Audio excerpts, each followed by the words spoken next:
Пане, ви чуєте? Авто кажете, нема звуку?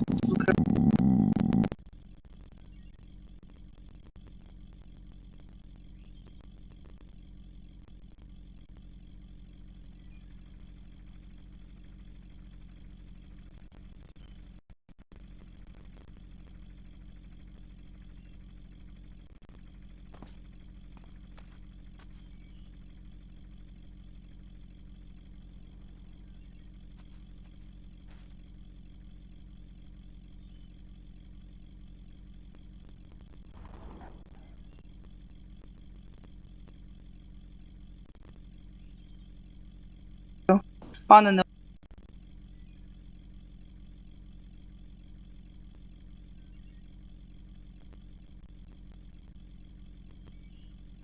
да.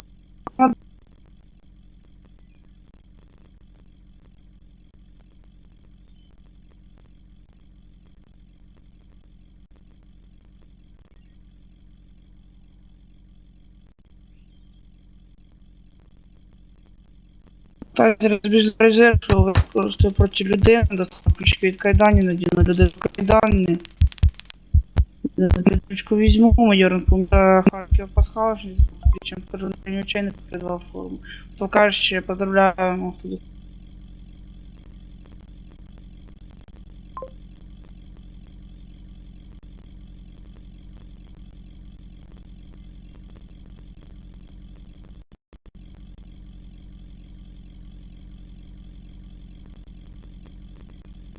То кажучи, не обманюй автобус. А де автомобіля відкриє, посажу людину, закрив автомобіль.